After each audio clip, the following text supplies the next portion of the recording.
at the top on this model. And if you see another example, there's a Newtonian reflector on a Dobsonian mount, and there's another small example right over there too.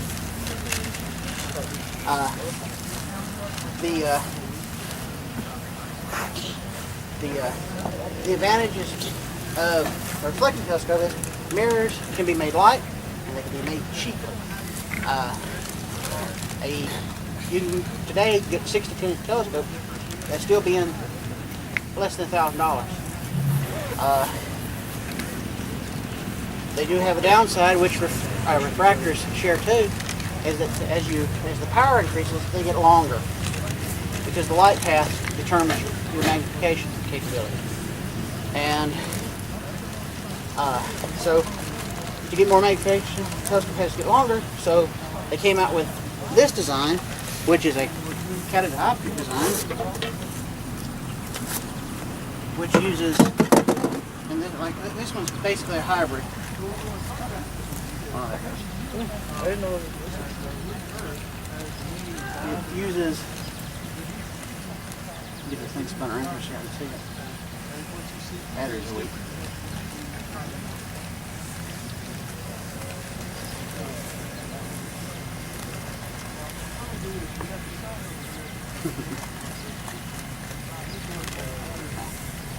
This uses, it's kind of a hybrid in that it uses a lens in the front that corrects the light a little bit. But its main feature is a mirror in the back, and then another bounces to another mirror in the front, and then back out the back of the telescope. The advantage of all that bouncing is, if you look at this refractor, on the very end here, it says this is a 700 millimeter focal telescope, which means the light beam from the back of the lens to the eyepiece is 700 millimeters. That one right there is 300 millimeters. This one's 1500 millimeters, roughly twice the focal length. And doubling, bending that light over like that allows you to make a small compact telescope. Using mirrors keeps the cost down and lets them, you can get large catadioptric telescopes that are relatively inexpensive. They're less expensive and easier to handle than the equivalent refractor, and while not as expensive as the equivalent Newtonian, they're more compact, and you can put them in observatories and things where you've got the room. You don't have to have a huge football field to have a high magnification telescope.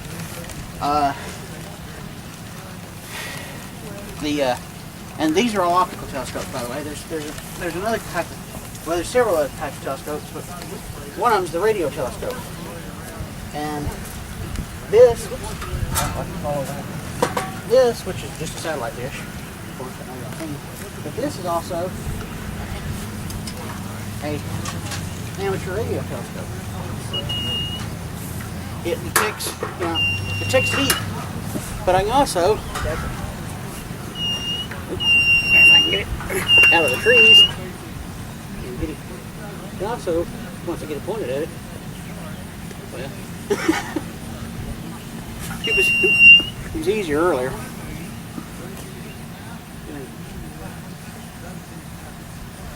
Yeah. You know, it never works when you want to show people. There's the sun.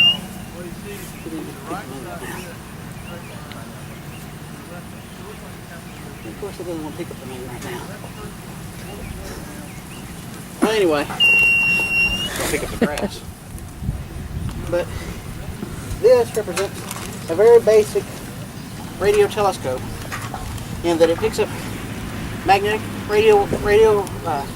radiation from like the moon, the sun, and in our case the ground too, because the heat focuses on this receiver, on this antenna that's in here, and then this is my receiver tuner, which then when it detects a signal, you heard it beeping to let me know that there's a signal there.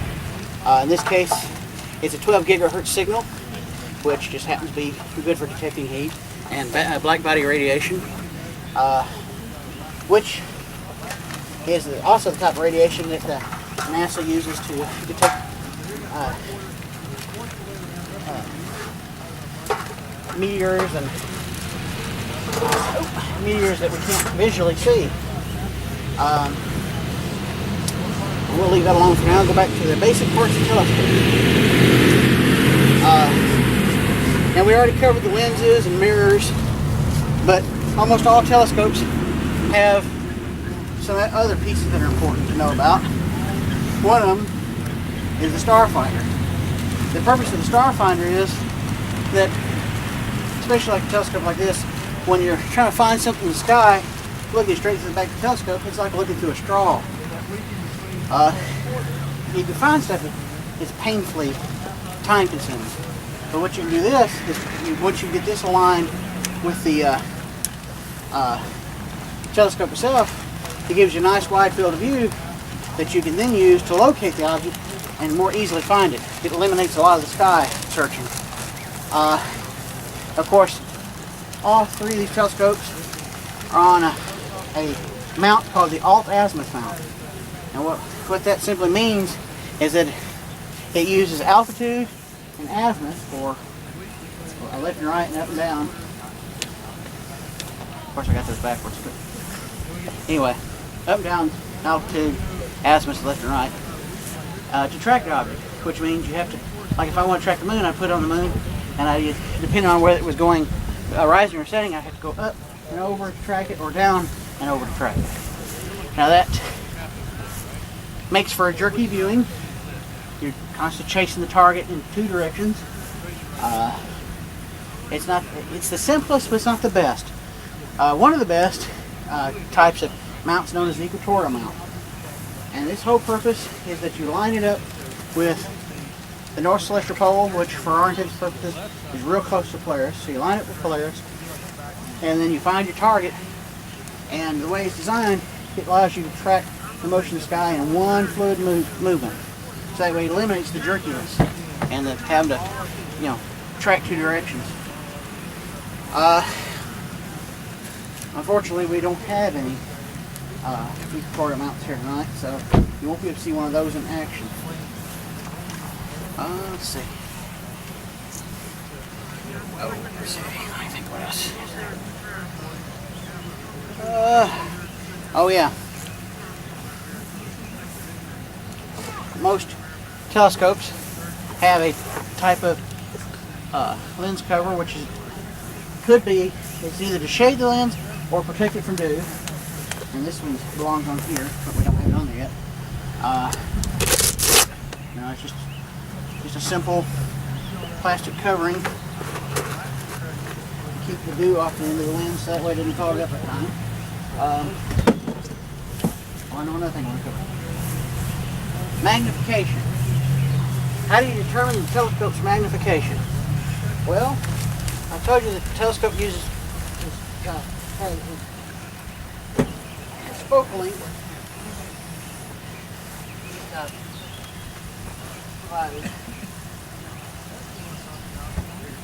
But to determine the magnification power of the telescope, you take your eyepiece, and like this is a 9mm eyepiece spot, the box in there, but this would have been, the box would contain a 9mm eyepiece.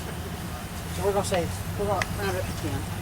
If you take a 10mm eyepiece to figure out the magnification of all three of these scopes, let's start over here. For the 700mm focal length, you divide the 10mm eyepiece focal length into the 700, get you 70 times magnification. If I take you put it in that scope, you give me 30, and this one 150 times. So any eyepiece will have it. Any good eyepiece will have its focal length stamped on it, so that way you can figure out what your magnification is.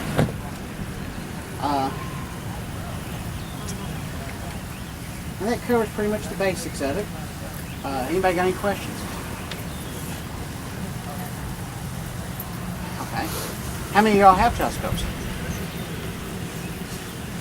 What kind of telescope do you have? We just use a basic refractor telescope. How about you? Basic refractor. What's your favorite object? Mine really is not the best, so I haven't been able to see out of it much. How about you?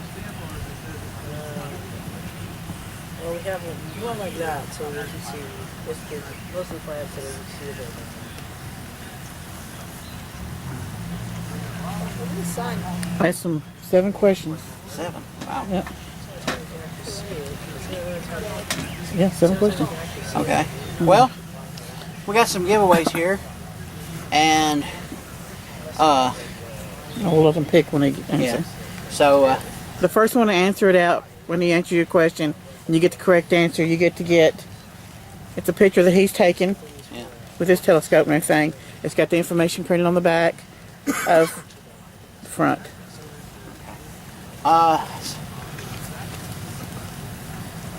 Who can tell me what type of telescope this is? Right down there, he put his hand up first. Well, that's close, but there's actually has another name. You'll need to know it when you do your sheets. Isn't it like, I think I read about this. I don't know the exact name, but it's like, It's hard to pronounce, so if you get it close on it. yeah.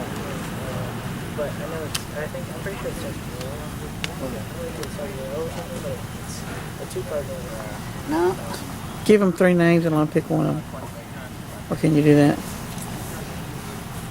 Well, if I do that, it'll give it away. I'll ask another question then. Okay. What's it on top? What's this on top for? It's like a star gauge. Okay, what do you do with it? You can look at the stars. And,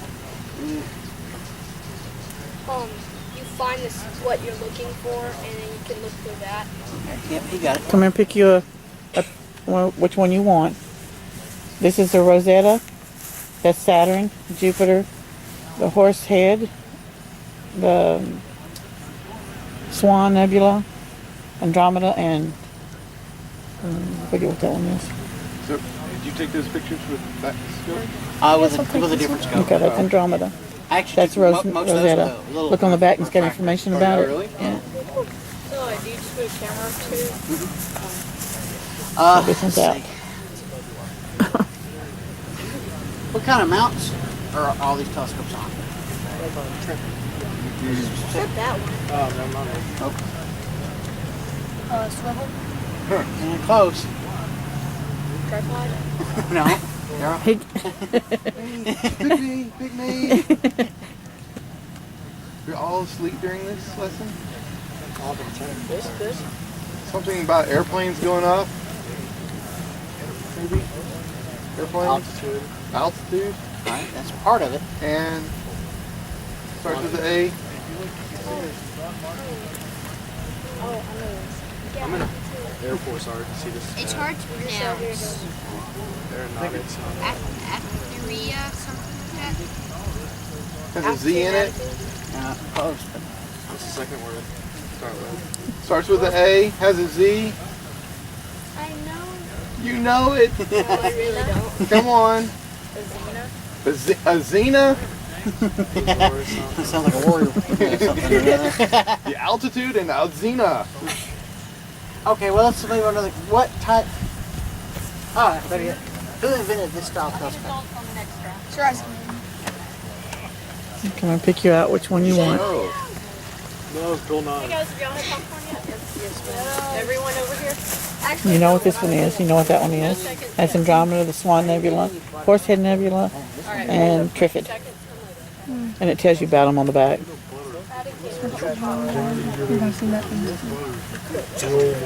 That one? Okay. It did. This one's out. This is When for the the first next person groups. to look through the telescope used a telescope like this. Who was he? Galileo. Cover the name on it. Yeah. Because it tells you right on it. These are the ones you get, and then it's got information on the back of them. This one. Go! How many has it been so far? We've got 4 more to go. Okay. It's like, What are these two telescopes used That's the to Horsehead focus Nebula. You guys, all right.